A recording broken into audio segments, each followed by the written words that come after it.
Hello, everyone. Otto Excelsior here of navicavada.org. You might know me and my co-pilot and electronics warfare officer, Roger Hanson, for our automatic pilot show.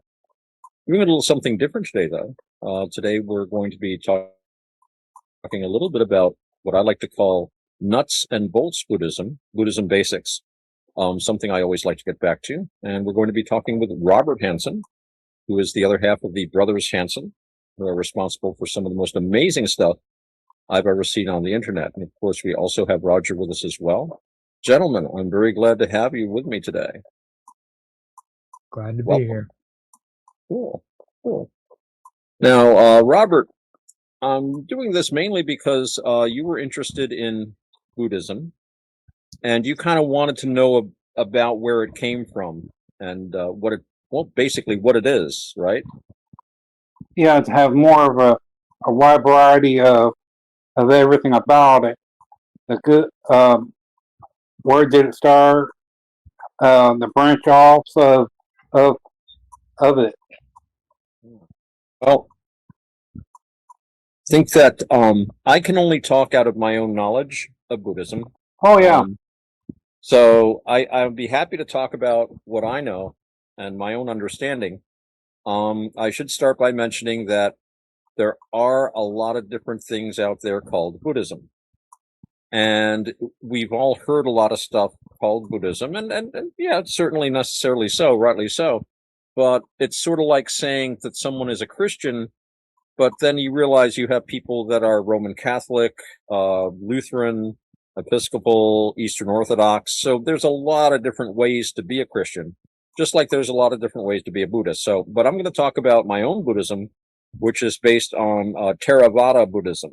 And Theravada means the way of the old ones, and it is the oldest tradition that we have about the Buddha, the oldest writings we have. So this is a big question. What is Buddhism, right? And I've been thinking about this for a few days now, and I think we'll talk a little bit about who the Buddha was. Uh, the Buddha was not born the Buddha. Okay, Buddha means somebody who is awake. That's what the Buddha means. Buddha means the awake, the guy who's awake, the awakened one. Before he was the Buddha, he was just some guy. And the technical term is bodhisattva or bodhisattva, you might have heard. That's another way to say it. And that means a pre-Buddha, somebody that's going to be a Buddha down the line. So when his name was Gautama Siddhartha. And so when Gautama was born, this is the story. His father, who was a prince, a military man, he was part of the ruling military caste in India. He consulted astrologers, and you always consult an astrologer. You know, what is my son's life going to be? And the astrologer cast his horoscope, and he said, "Well, your son Gautama is either going to be a world teacher, or he's going to be a world conqueror." I think the term was Chakravartin, which means a wheel-turning monarch. In other words, he's going to be this great military and political overlord, or he's going to be this amazing spiritual teacher.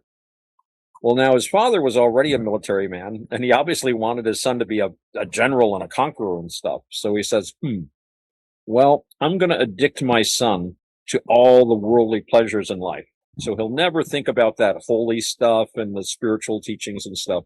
So the Buddha grew up with amazing wealth, amazing luxury, right? Hot and cold running dancing girls, right? He had palaces for every season of the year. He was married to, I believe he had 4 wives. You'd have to check.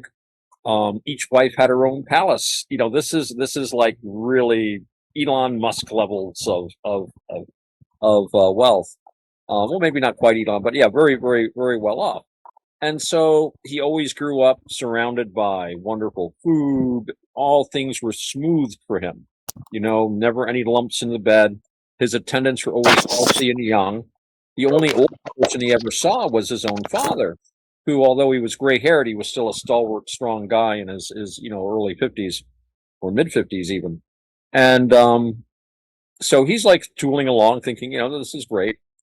And one day he's going out with for a chariot ride with his charioteer, and they're bopping along, and he sees this person by the side of the road, and he's like gray haired like his dad, but he's all wrinkled, right? And he can barely stand upright. He's got a stick, and he's got a younger man helping him along, and he can barely move.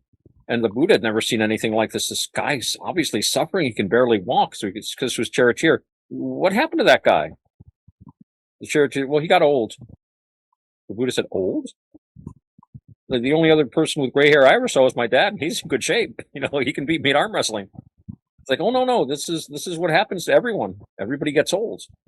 And they get like that. And the Buddha goes, wow. He had no idea. So he's thinking about this. So he goes back to the palace. Goes out on another chariot trip.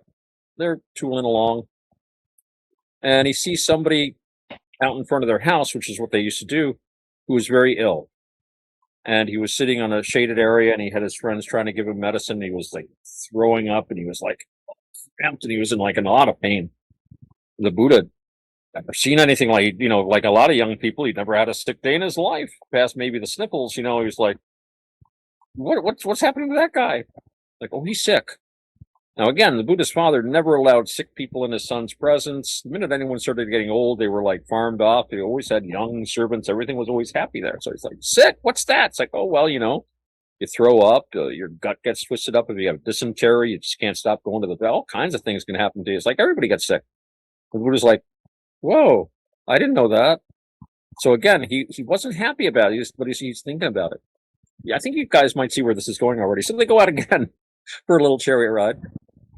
They come across a funeral procession, right? They're carrying a body to go be burned. And they fall in with a procession, and there's a dead body, and they're putting it on the pyre. And Buddha says, why are they burning that guy? Well, he's dead. Dead? What's that? Oh, you stop breathing, your heart stops, you start rotting if you don't get burnt real quick. And the Buddha had never heard of this, so he was like, oh my goodness, this is horrible. So they get back to the palace, and he's kind of worked up about this. He's going to get older, he's going to age, he's going to get sick, he's going to die, even him, even the young prince that has every wish granted, that has all this immense power. He can just wave his hand, he can have any food he wants, any woman he wants, and he can go out for a horse ride. So he's like worried about this. But then he decides he's going to go out for another chariot trip. So they go out, and they're going along the road, and there's another guy he sees by the side of the road, and this is an older man, but he's standing firm. And he has very few things. He's wearing poor robes, and he just has a staff and a little satchel, and he seems very calm, and he's just traveling along. And the Buddha says, who's that guy? He seems pretty cool. And the charioteer says, oh, well, that's an ascetic. That's a mystic. Well, what's he do? He said, well, he's decided to get beyond all the illusions of this world. And the Buddha said, that's what I want to do.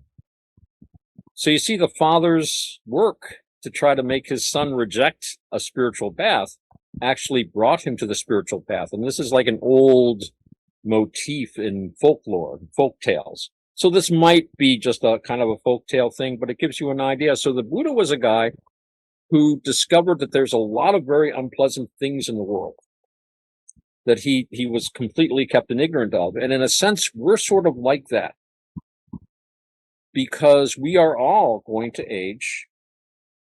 And all of us sitting here have aged quite a bit. Me not least of all, right? And we're all going to get ill, and we've all been ill. And unfortunately, we're all going to die. And these are things that most people ignore. They live as if none of this is going to happen.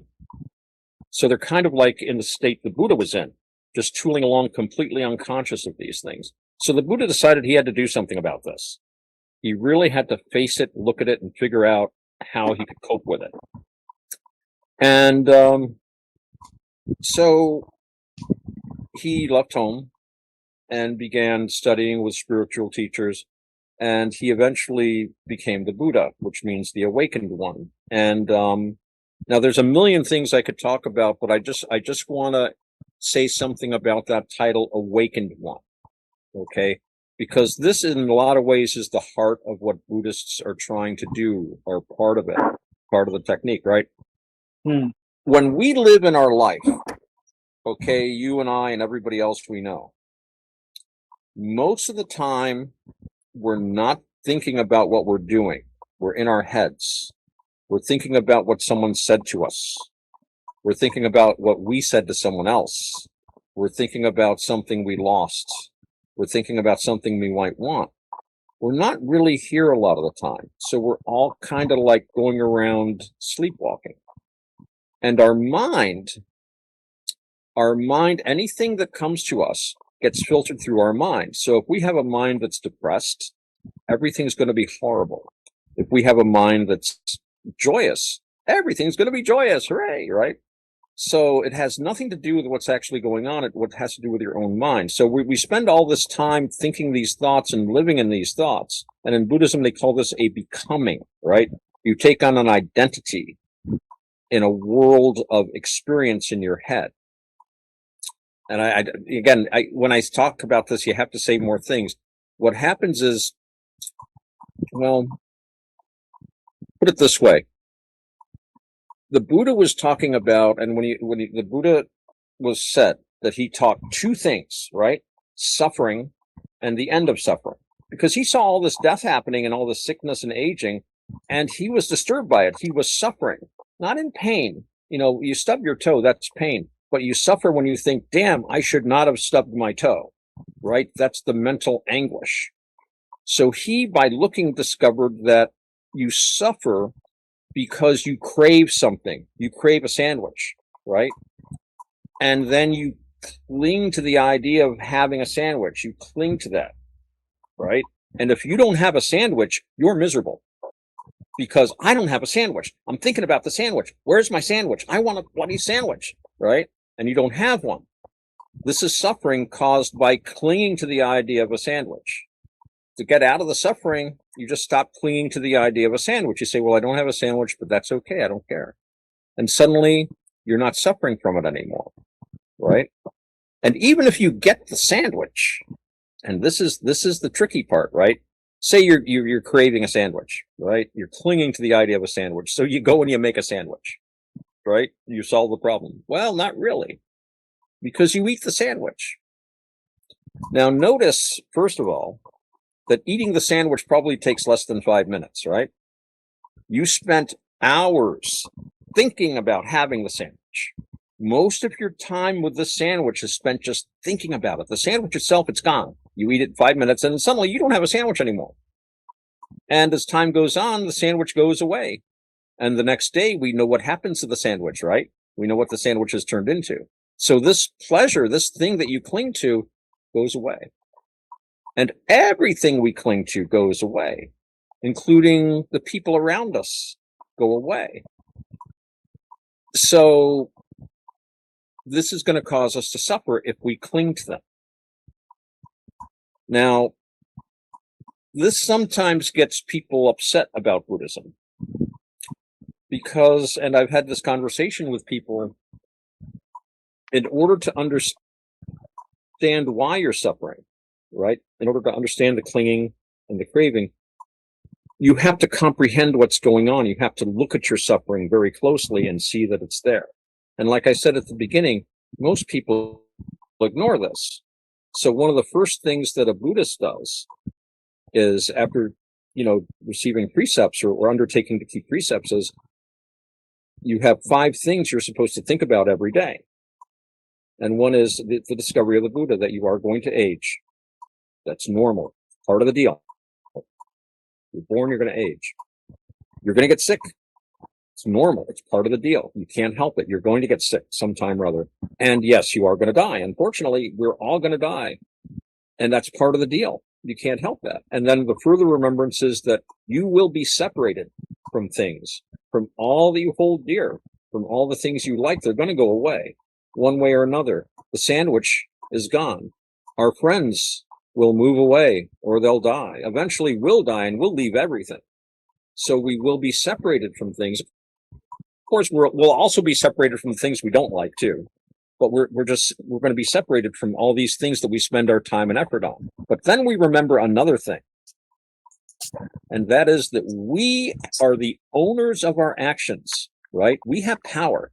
the decisions we make today can affect our future, can affect our suffering, right? So even though we have all these things coming at us, age, illness, death, separation, all this stuff is happening, we're not helpless. We can look at these things, understand them, and understand why we suffer from them. So the Buddha wants us to learn how not to suffer, how, in fact, to be happy. Because that's what he was looking for, a happiness that would last.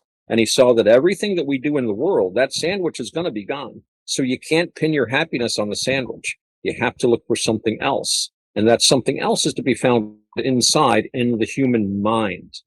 Because the mind is the one thing we can control. We can't control the outside world very well. We can up to a point. Yeah, I can turn the light on and off, right? But I can't affect the fact that there is electricity, that someone, I mean, there's this whole history that puts us where we are. All the things we've done, all the choices we've made. I decided to get glasses that look like this. Therefore, I don't have glasses that look different. You have to make these decisions one way or another, but they're your decisions to make. So in the end of the day, you do have power over your mind. And you can't change what's coming at you very much, but you can change how your mind reacts to it. So I don't know. Does that kind of answer your question? The Buddha was basically looking to end suffering because he saw it and was freaked out by it. Well, what I've noticed too is the Buddha, he teaches too, your mindset says if you set your mind for, what do you call it, you condition, the Buddha teaches like you teach your mind how to handle certain things, like the response of certain situations that does come up, okay? Where when a person antagonizes you, the Buddha teaches you how to handle that situation, where you calmly think before you respond to it, and knowing what to do and what to do is an important thing. And where when you know that you figure, okay, like your health, they say your mind helps the health of your body. If you keep your mind sharp and informed, other things helps as well too. Like a meditation. If you stop and think, you calmly, relieve the stress from your body. You calm down, try to keep a level head. And people don't stop to think about that. Okay. All right. Very and true. Huh? Very true. Yeah. And when it comes to, and what people don't, like with Buddha, when they see people, how you say, sick, okay, and they wish they can do what all they can do, and they know in their own mind that what they can do is best as they can do to help with anyone, helping another fellow person, health and peace of mind. They can be there to help them out in the long trips, health wise, mental, and physically, And you think too that when it comes to food, okay, that they would, if it was, it teaches like, there's ways of feeding people without starving to death or injuring people, It's like, yes. And people don't stop and think about that situation, there. And the Buddha too is when it comes to the peace of mind, they know when that time comes when they do pass away that they need to have what you call a peace of mind where they know from right from wrong. that their conscience is clear thinking for how they live their life, how they handle their life, and what goes on, what they can do themselves in their own area. Because if they can't do the simple, you would think that, okay, whatever does happen in their area, that if they can do something for whatever does happen, and if it's in their strength and their power, that they would do it. Because for to look and feel bad and feel bad for a person that's desperately sick or desperately hurt in any form or fashion, that would go against almost everything that they would believe in, of not harming a fellow person over something stupid. Yeah, Yeah. you're right. Well, you bring up a couple of very good points, and you're actually right on the money about things like you were saying at first about your mind. That gets right back to what I was saying about how your mind comes first. You have to calm your mind. In Buddhism, they call it equanimity. And that's so important because you can control your mind. It's not easy, as we all know, because as we're adults, we try to have self-control. We go into situations and we try to be civilized and control ourselves. And in Buddhism, it's very important to control the mind even more to get down to these feelings. What you were saying reminded me of something when I was talking with my friend Panyabasa. I've got the video clip somewhere, but basically he says if someone calls you like a bad name, and they do it to hurt you, then that's bad on them. They've done something wrong, and that's not good karma. That's going to make trouble for them later. But if you allow yourself to get upset, that's on you, because the idea is that no matter what he says, it's like the old saying, I am rubber, you are glue. Whatever you throw at me bounces off of me and sticks to you. Yeah. Right? You don't let their bad ideas, there's a saying like, an unpleasant sound has hit the ear. It doesn't have to go any further, because you realize that this person you're not that way. He's not telling the truth. And he's speaking out of his own rage and despair. Now, this is not easy to do, but like you're saying, and then like I said before, when we can keep ourselves cool and calm and don't let other people control us. Because if someone says something and gets you mad, he's controlling you, isn't he? Oh, yeah. But if someone says something to you and you don't get mad, that usually sends them crazy. They hate that. And not that you're doing it for that, but it's like, why should you let someone else control your mind? And you made a good point about when you come to the end of life, it is very important in Buddhism to have a good mental attitude. And a big part of that is, like you say, you look back on your life and you realize you've done your best not to harm people. We have 5 precepts in Buddhism that a good Buddhist does their best to uphold, and that is, you don't kill people, you don't do harm, you don't steal, you don't lie, you do not cheat on your spouse or engage in any other irregularity, you don't, anything like that, and you don't drink alcohol. And by doing these things in Buddhism, we say you're offering protection to the people around you. See, in Theravada Buddhism, a lot of people say, well, you got to go out and help other people. In our Buddhism, we work on ourselves. But because and some people, that's greedy, you should be working on other people. No, we work on ourselves so that other people benefit. So if I don't kill or steal or lie or cheat or get drunk, I'm a lot better to be around. I would prefer to be around people that don't lie, don't cheat, don't steal, that don't get drunk, that, don't do any of these things, right? So you're offering protection to the people around you. They don't have to worry about you. They can trust you. They can like you. And when you're around people like that, then you can feel the same way. And this makes things better. And when you look back over your life and you realize that you've been this way, then you can leave this world with a good mental attitude. And this is very important in Buddhism anyway, because in Buddhism, we have more than one birth. Not every religion has that, but in Buddhism, you are going to keep going. And where you go is going to depend not only on what you've done, but on your mental attitude toward what you've done.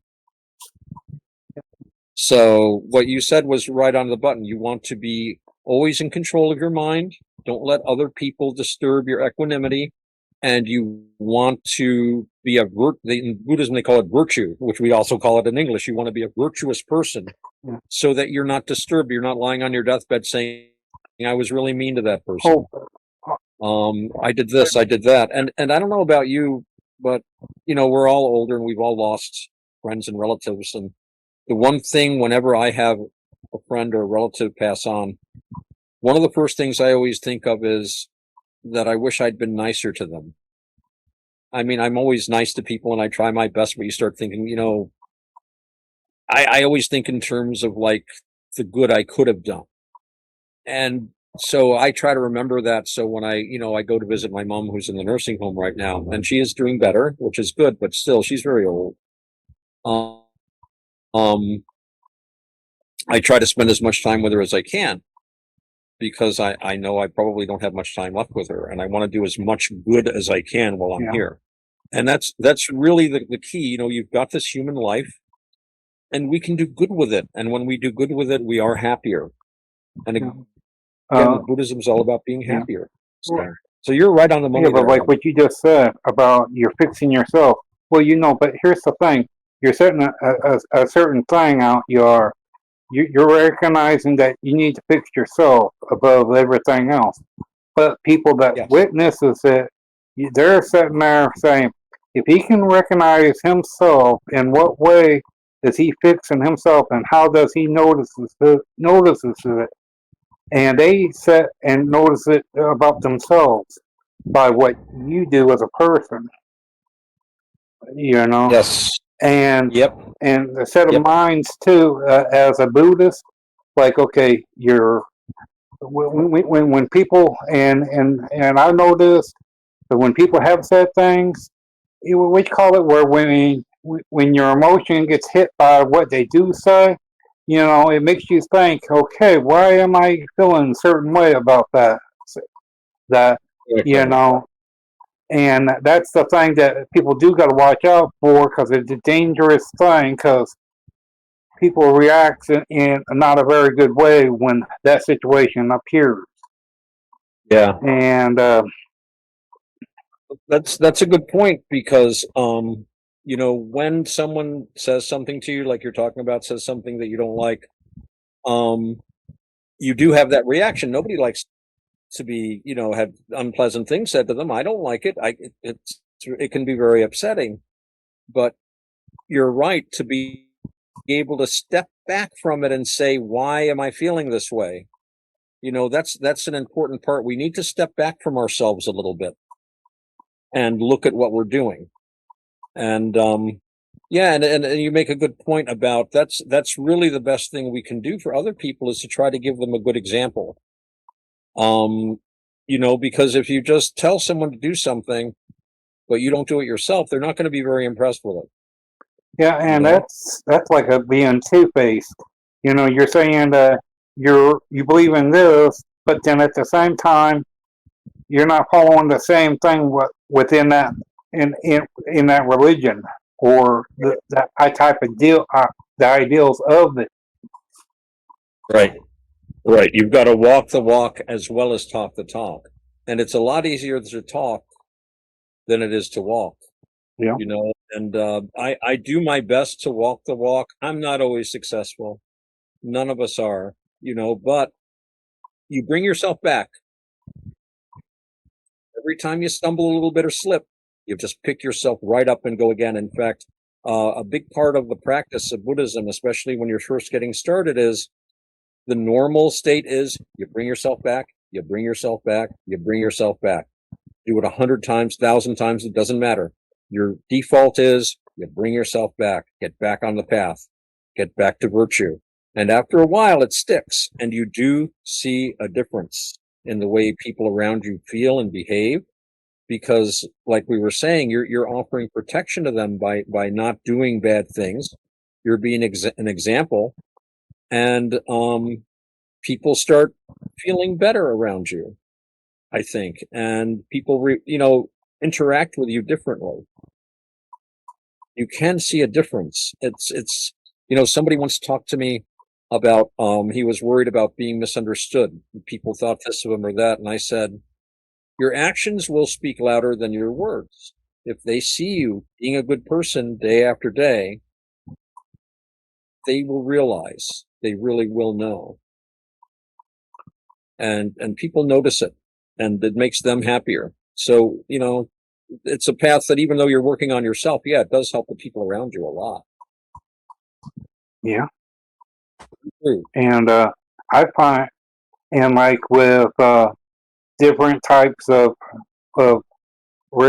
like there's like you stop and look and you look at other groups, okay, how they are, and certain things we call parallel to where one religion comes close to the other, and where people they listen to what one says and they learn from both, and but can they fully understand either side of it? Well, I mean, there's always parallels. Yeah, but go on. yeah, but can they? What was that? Well, these parallels in religion. The first thing I think of is that all humans are basically the same all through history. I'm not going to talk about Julian James's theory of the bicameral mind or anything like that, but basically all human beings are facing the same issues. We've got the same body, right? We've got the same brain, the same heart and lungs. We have a lot of the same concerns, birth, life, marriage, reproduction, family, society. Every culture has these things. And so when wise men and wise women for that matter, but when wise people look at these problems, a lot of times they see the same thing and they come up with similar solutions. So you can read the Bible and read things that Jesus says, and some of them are very close to things that the Buddha said. They were not teaching the same thing at all, but you've got parallel ideas. And there's a story I remember when a Buddhist monk from Southeast Asia was visiting, I think it was England, and he didn't know much about the West. And one of his students who was traveling with him, they went to a hotel, and there was a Bible in the hotel. And this is the holy book of the land I'm living in. So one of his students who could read English read to him excerpts from the Bible, read to him the Sermon on the Mount. And the Buddhist teacher said, those are the words of a bodhisattva.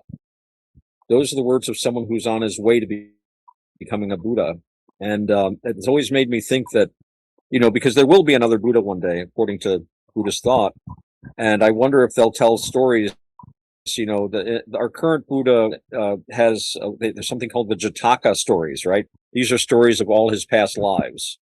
And I just wonder if the future Buddha, there will be a story of the time he was a teacher, in ancient Palestine, talking about, let's be nice to each other, let's love each other instead of like all this warfare and killing and stuff.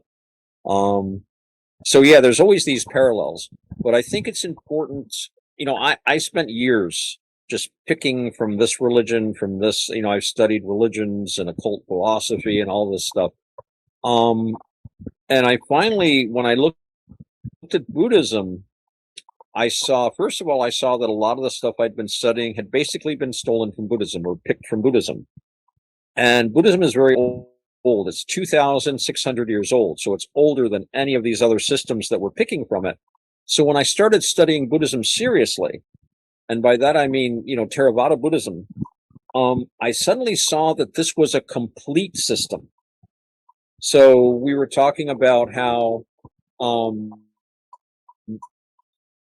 there's a lot of Buddhist techniques out there that are being taught, like what they call kind of inaccurately mindfulness meditation, where you just sit and all you think about is the present moment, and you don't care about the past or you don't care about the future. You're just here now. And so in theory, all your worries about the past and the future just go away, and you can just groove in this kind of eternal now thing. Well, that is helpful to make you feel better for a little while, but it doesn't really get you anywhere. Now, in Buddhism, they do have that technique, but it's part of a bigger system. And the idea in Buddhism is you focus on the present moment, right here and right now. The past, 5 minutes ago, 5 years ago, 5 seconds ago is not real. The future, 5 seconds, 5 minutes, 5 years from now, that's not real. All that's real is this moment, right? When you're in that moment, you've got work to do. Because if you can drop all your worries about the past and the future, you can concentrate your mind right now. And right now is when you make decisions. And every decision you make right now, every decision you make, every action you do is going to affect your future. And if we make these decisions while we're lost in our own heads thinking about that sandwich, we're not going to make good decisions, except we want to go out to the store and buy some mayonnaise and some sliced turkey or something to make a sandwich with, or whatever you like in your sandwich. So yeah, it's interesting to see these little different parallels.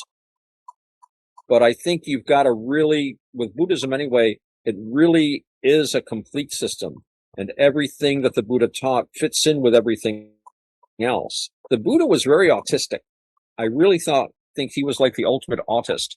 To be a Buddha, Buddha is a technical term, right, in the Buddhist religion, and people get enlightened, and in the term used is arhat, right, where they wake up and they know what the Buddha knew, right?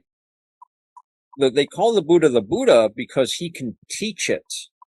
A lot of people wake up and they say, wow, how do I be enlightened? And you say something like, no matter where you are, man, there you are. No matter where you go, there. It's hard to put into words, but the Buddha, he was able to describe every step that his mind took to do this. And then he spent 45 years walking around northern India, answering questions about it and refining it. So at the end of the day, by the time he died, or passed into parinirvana, as they say, we had this complete system of how our mind works and how we can control our own mind. Because the mind's a dangerous thing. Mind's a powerful thing, and the most important thing you can do with your life, I think, is get your mind to work better. Because your mind is going to be what makes you miserable. Your mind is going to be what makes you happy. And your mind is going to determine how good your future is. Like I say, if you can be really aware and alert when you decide to do things. And I don't do this myself perfectly. I fall down all the time. When I'm conscious and alert and I can keep it together, I do real well. But sometimes you get caught up in the enthusiasm. Roger, you know about this too. You can be discussing something. You're supposed to stay on a certain topic, right? And suddenly you lose your focus. Suddenly, instead of being separate and like looking at all this stuff, you enter into a becoming. And suddenly you're arguing about like, where does gold come from? And this and that, and the other thing. And you completely lose track of what you're doing because I stop being mindful. And again, it's easy to slip back, but I have to climb back up. I have to climb back up on that horse after I'm thrown. What's the old line? Pick yourself up, dust yourself off, and start all over again. And do it again and again and again, and not beat yourself up too much over, mistakes you've made, because that doesn't do any good. The Buddha said that if we make a mistake, if we do something, he said, before you do anything, you should consider whether it's going to do any harm or not. And then if it doesn't seem like it is, then you do it. And as you're doing it, you look, is it doing any harm? If you see that it is, you stop. If you see that it doesn't, you keep going. And then after you do it, you look at it and say, did I do any harm when I did that? And if you didn't, great. If you did, you say, I don't want to do that again. It's very good to discuss it perhaps with someone who's further along on the path, admit what you did, and then you resolve, I'm not going to repeat that. But if you just sit there and beat yourself up about it and wail and punish yourself, and we all tend to do this, and I do it too, it doesn't do you any good. The best we can do as humans, the best we can do as creatures living in time, because we can't go back, is to look at our mistakes and say, I'm not going to beat myself up over it, but I'm not going to do it again, and go forward. So, Yeah. Well, and one other thing, it's what if the 10 things that mindset of what a Buddhist is? Okay, because to me, to say that you understand, you live the life, you there's certain things, 10 things a Buddhist should know, or what you call it, people would know that, okay, for to be a Buddhist, then what is a Buddhist? What 10 things the set mind of a Buddhist is, that to where you can actually say that you can fully understand who the world, the way they are, the way they handle things mentally, physically, and emotionally about a Buddhist. How does 10 things about a Buddhist, and people, that's the thing that can actually understand the whole idea of it. I don't not know, but that's the thing, peace of mind of how they handle things,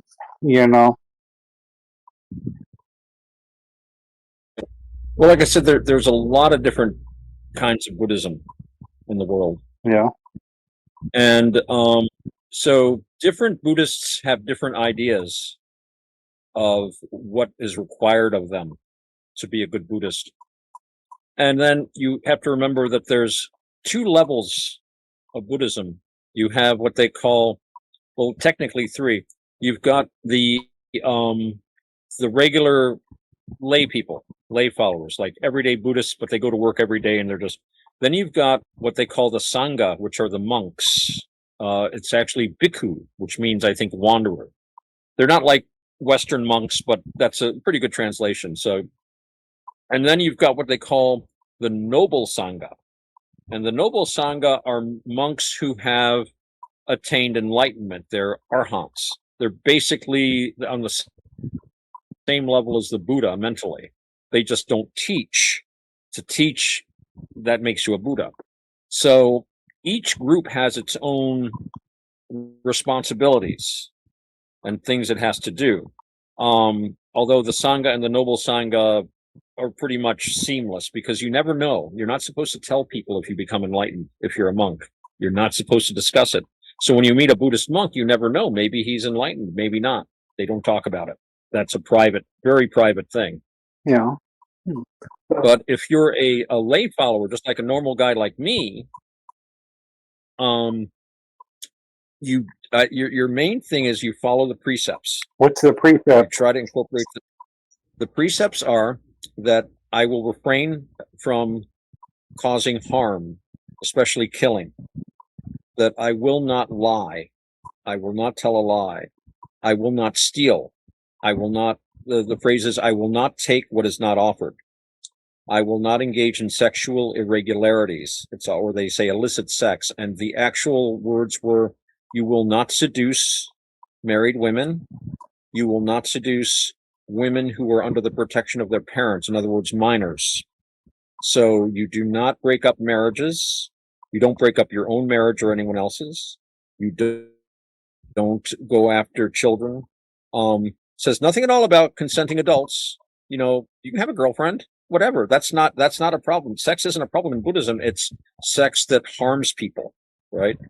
And I don't drink alcohol, Okay. which the main rule against alcohol is because alcohol clouds the mind, and we're trying to make our minds work better. And when you drink alcohol, it makes you very stupid. Yeah. And it ruins your judgment. And I think we've all had experience with that. And that gets back to that craving and clinging, because you crave that drink and you cling to the idea of a drink. And then when you get that bottle, you cling to the bottle and you're getting this pleasure. And then the next day, you're throwing up, you're sick, your knuckles might be all red where you got into a fight and you don't even remember it. the police might be knocking at your door, and suddenly, so the Buddha said that wisdom consists in looking at any action and asking yourself whether this is good for you in the long term. He's all about thinking in the long term. Short term, yeah, drink that bottle of whiskey. Long term, this is killing you. But Why would you do this? could that be followed at the same time too, as okay, like your mind? Okay, if it can create a thing of damaging your mind, the things that you or another person's going to do could create a problem where their mind's going to be hurt from it bad enough that other people can get affected by it as well too. Mm-hmm. That's the thing. Yeah, well, the mind is central, and when Buddha is all about action, right? So in Buddhism, you're not bad, but you can perform actions that are bad. Yeah. So if you say you're bad, you can't change yourself because you're you. Yeah. But if you say I'm behaving badly, you can change your behavior. And behavior, actions includes your thoughts, right? Because thinking is an action, and your thoughts are going to determine what you physically do in the world. And emotionally. And emotions are also part of thoughts. That's interesting. That's an interesting thing to bring up because, our thoughts, we often think I have to think this person said that, so now I have to get mad. Like, we don't have a choice. But Buddhism shows us that we do have a choice. We don't have to follow that thought. We can say, I know where that thought is going to go. That thought's going to make me feel miserable. I can think this thought, oh, nobody loves me, everybody hates me, I'm going to eat some worms, right? Because somebody said something I don't like. But I've done this to myself before. I know that I'm just going to go into a miserable funk and I'm going to cry or this or that, and then I'll get over it. So in Buddhism, let's skip a step. Let's not go down that path because we know it just goes to the same place again and again and again. And of course, however you think is going to affect you and your actions and everyone around you too. It gets back to that, giving other people protection from you. Mm-hmm. So, yep. Yeah. And I was curious too, because it's the thing that, okay, when people don't fully understand the thing of what, okay, when the way when you feel a certain way and all that, okay, and you step back because you don't like where, if you know how you get as a person, okay, and people take it like an insult because they're thinking that you're being disrespectful because you're keeping your distance from them. They don't understand that it's not from you. He's keeping the distance away from you to keep you from it could turn bad for you or him. In either case, it doesn't work out for either side if you permit that motion to arise. Really bad emotion. It's like a person that you have certain things for. You know how you feel about that. To how that's not a good thing. So instead of being honest and telling, they always say, tell the person the truth. Well, in some cases, it's best not to say the truth because the truth might hurt worse or can create more of a bigger problem than anything else. And it's best to walk off from that situation completely. Yes, very much so. Well, when I talk about in Buddhism, you have to tell the truth, right? Yeah. That's a very important rule. However, the Buddha was not naive. He was not naive. He understood how the world works. So in Buddhism, when we talk about telling the truth, the Buddha said, before you say anything, there's 3 things you should think about before you tell somebody something. First of all, is it true? Because you should only speak the truth. So, okay, I can say something to this person because it's true. However, is this truth going to be helpful at that time? It might not be the right time to say this truth. And you also have to ask yourself, is telling the truth at this time going to be beneficial? Is it going to help things? Sometimes no. Sometimes it's not a time to tell somebody some home truths. Sometimes you have to let them calm down before you can talk to them. So in Buddhism, if you are in a situation where the truth would hurt things, make things worse, you don't say anything at all. You wait until it's the right time to say it, right? And then even then you might not say it. So you refrain from telling the truth. There was a thing where the example given was say you're in East Germany, right? And the Stasi are like going door to door looking for bourgeoisie class traitors to take to interrogate. And you've got some guys hiding, and here comes the communist police, and they pound on the door. It says, "Are you hiding any bourgeois?" And you're a Buddhist. What do you say? Do you say, "Oh yeah, they're up in the attic"? Well, they're going to be dragged off and tortured, right? So you might say something like, "Me? Would I be hiding the bourgeois? How could I be doing something like that?" You can kind of, you're not lying. You're just asking a question. But you could tell the truth, but it would not be timely or beneficial. It wouldn't help anyone. Yeah, but you could say somewhat of a half of truth. Good. Well, I don't know. I haven't seen, but I have seen,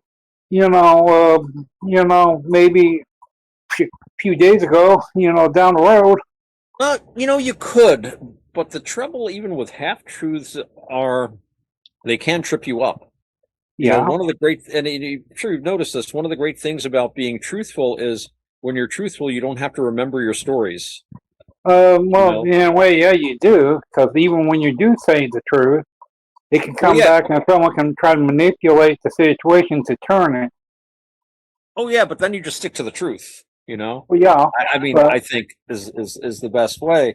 I think it's the less you say, the better.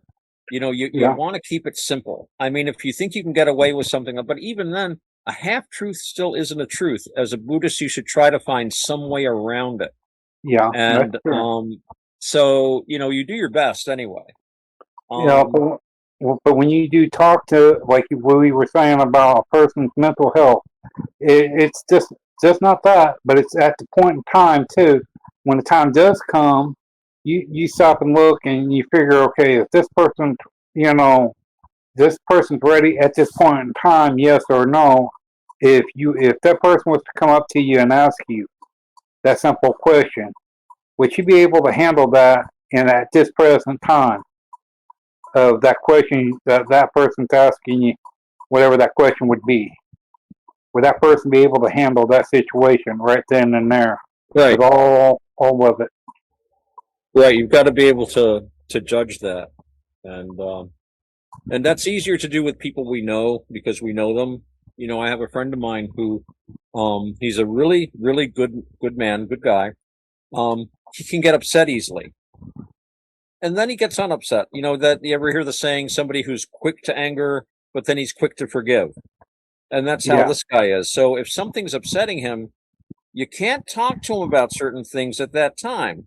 But the next day, when he's calmed down and he's thought it out himself, he says, well, maybe I got, da, da, da, da. And then you can kind of say, yeah, this, that. Then you kind of tell him the stuff that he really wasn't ready to hear. It's always important. You can only tell people what they're ready to hear. And it's very easy. Yeah, and they're ready to face you've got to have some good judgment about that. Because if you try to talk to someone and they're not ready to hear you, well, they're just not going to hear you. And this is all about communication. If you want to talk to someone, it's more than just using the right words. You've got to use them at the right time when the person can hear. So yeah, yeah, you should tell the truth, but you don't always get right in someone's face and say, "Oh yeah, well this is the truth." Then you're using the truth to hurt someone, and then Yeah. that's not good because it's all Or about not harming people. yep. Or you're trying to manipulate the situation for your own personal use. Right, And right. manipulation is what you call it, like a three-way street. You know, you got three things that manipulation is going to bring out people. You know, anger, where they're getting what you call it, where they want to tear you apart. You know, three different types of things that anger manipulation brings out of people, Mm-hmm. Mm-hmm. and that's dangerous. That whole thing is, Oh yeah. and Well, there's an old saying. I've heard, there's two sayings. One was, if you're going to tell people the truth, you better make it funny and get them to laugh, because otherwise they'll kill you. yep, And the other saying was, if you're going to tell someone the truth, have one foot in the stirrup. In other words, be ready to jump right on your horse and ride the heck out of there. uh, But that's when you're telling the truth at the wrong time, you well, know, and to the wrong person, and to the wrong person. Right, exactly. because So, yeah, you got to and, be careful. yeah, and if you're going to have a horse, you better make sure that horse is able to run pretty good. Mm-hmm. That's Because right. depends on that person, you go and say whatever. Yeah. You the whole thing of that person's set of mind at that point in time, and what it is. You know, they're we call it. You never know the set of mind of whatever that is that person whatever you're going to say that could really set the person off even 10 times worse than anything else. Oh yeah. Oh yeah. And that's the thing people don't stop and think about. Better be thinking of what you're going to say, and too, it's how you phrase when you say it too. Mm-hmm. When you walk up and when your tone of voice disrespects of what you're saying, Mm-hmm. it doesn't help. It's all in the way you phrase it. You know, I mean, like monks. Monks would know that. You know, you go troublemaker comes up to him. He knows that if he doesn't want no problems with this person, he has to keep a level tone voice, nothing Mm-hmm. rude, nothing where it's going to create a problem, but calmly say, sorry, no, but calmly, you Yes. know, and people don't stop and think about that. And when you can stay calm outside, it helps you stay calm inside, and vice versa. When you're calm inside, it helps you stay calm outside. And you Yep, always do better with calm. You always yep. do better when you can be. They call that equanimity in Buddhism. Well, all kinds of special terms in Buddhism, but they're just regular things we do. You know, It, because like you're saying about keeping calm and everything, that has to do with the way you think about things, right? And you can look at mm-hmm, this and you can approach it and either let someone get under your skin, and then like I was saying before, then they control you, and suddenly they're in charge, and you're losing. The Buddha used to say, if your enemy says something to get you angry and you get angry, think of how happy that makes your enemy, right? yep. So yeah, very very much so. And if you're um able to maintain that, you've got a huge advantage. And again, you're less miserable. You have more happiness. You're not getting pulled into somebody else's unhappiness, because when people insult you or do these things, they're not happy. They're miserable. They're talking out of their own misery. What kind of a person has to go and say and do things like that, right? Somebody who's pretty bloody miserable inside. You kind of got to feel sorry for them if you think about it. But it's Well, important, like you were saying, to be able to step back and see that. So that's good. That's good, Rob. yeah. And it's like them three uh, places in India. We're Monks, talking about three that. different types of monks live one another, close to one another. The schools and all that was right there. They work to it. They live together. Well, but as you said, they teach their own thing. But they lived in close areas. They live with each other, not to have conflict where they do not compete, saying mine is better than yours or anything like that. It's Right.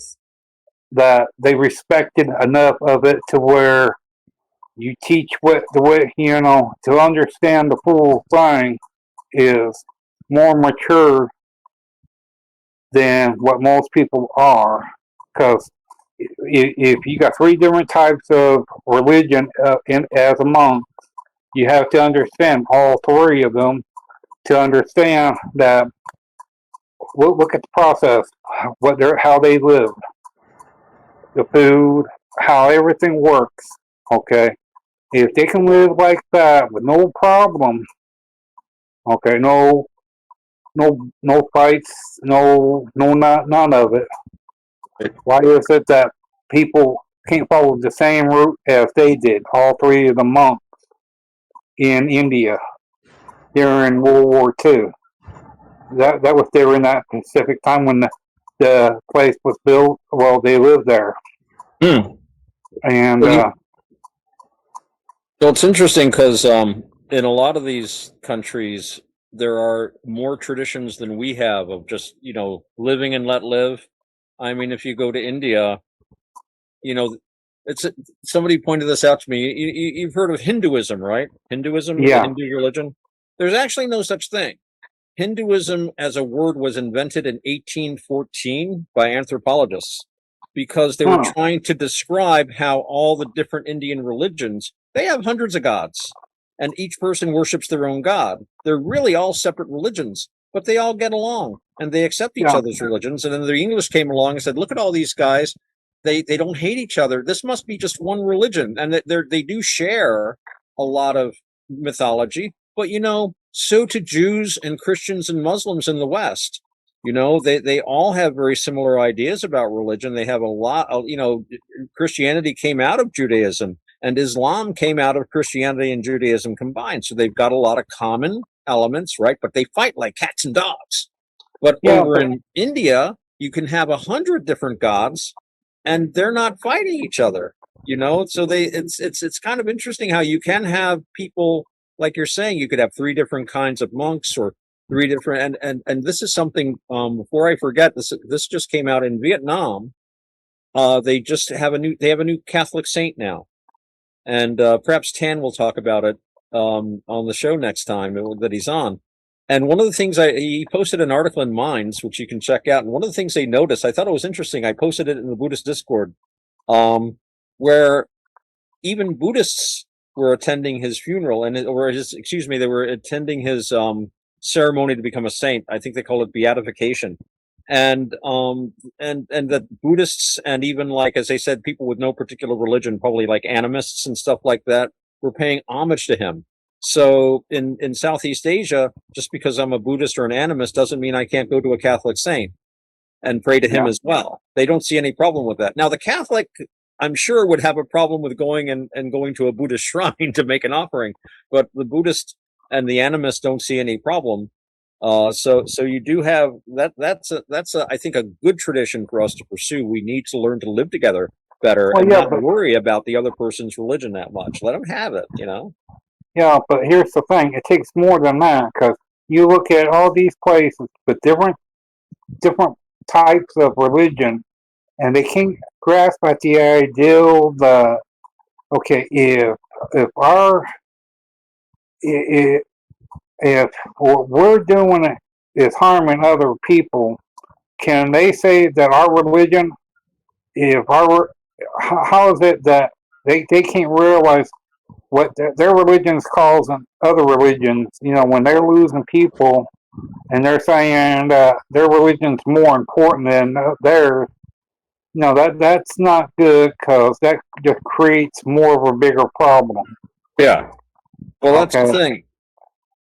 That's the thing because religions used to be very. I was just reading a thing about the ancient Romans, and they had so many gods, and they were always importing new gods. I mean, they would just invite them into the city and build temples to them and stuff because they liked having lots of gods. But then you get this religious idea, like you're saying, my religion's better. I saw this wonderful documentary about the religious wars they were having in Europe, up in the Netherlands, and it was like basically the Catholics versus the Protestants. And up in the Netherlands, it was awful because when the Catholics came to power, they just burned any Protestant they could get a hold of. And when the Protestants came into power, guess what they did? They started burning Catholics. It was just, and I mean, they both worship God. They're both Christians, right? They both have Jesus and all these same teachings about, don't hurt people, peace, the Prince of Peace, and they're torturing people. So this is really weird when you look at like most of history. I mean, that's not to say there weren't like religious arguments. The first real big, I think I posted it in the Discord again. I post a lot in the Discord. There was this emperor called Diocletian, right? And he wanted to make Rome great again because Rome wasn't going well. And he said, you know what? We got too many foreign religions. So we're going to stamp out these foreign religions. And I mean, stamp them out. So he was the one that started persecuting not just Christians, but Monarchians and some other religions that just were not the traditional. He says, we're doing wrong because we've left our traditions. We've got to get rid of all this stuff that's like, corrupting us. That was a whole new thing in the West. And I don't know where he got the idea from. It'd be interesting to look at. Well, But, no, up till then, you could have whatever religion you wanted. Nobody cared. yeah. And But why that's not? the, As long as you're not hurting other people, like you're saying, you don't want your religion to say, well, my religion says I have to chop your head off if you don't convert. Like, no, that's not, we don't have that religion. Yeah. You've got and one other thing too, and like what you were just saying about, well, it's the thing that when it goes to the point where it's my way or the highway on what you just said, and people don't fully understand the full thing of what that person's meaning, the full Right. thing of, and if neither sides are willing to work out on either side, how can you really say it's being fully understood? Right. Good point. Hmm. And it's so difficult for people to understand each other, and because we have all these preconceptions. Again, the mind comes first. We say in Buddhism, everything's filtered through your own ideas about things. A lot of the time, like we were talking, like anger. Anger is not a good thing. When the Buddha was asked if there was anything you would kill, what would it be? And he said, anger. The only thing you should kill is anger, because anger makes us very stupid. Anger makes us, it's insane. Anger is like a bubble that you're Just trapped. not anger. Just not anger that it is the thing. It's the thing that it's where one thing that's where when you feel in love with someone, that's one thing.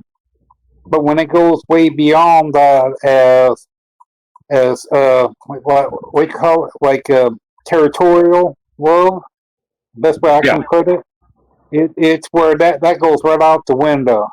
That serves no purpose in life or any in any kind of thing. It serves no real purpose in anything. Because when a group starts acting in that way, Yeah. It's a bad thing. It is. It is. And we want good things. And that's why we follow our precepts. We don't lie, cheat, steal, drink. We certainly don't kill.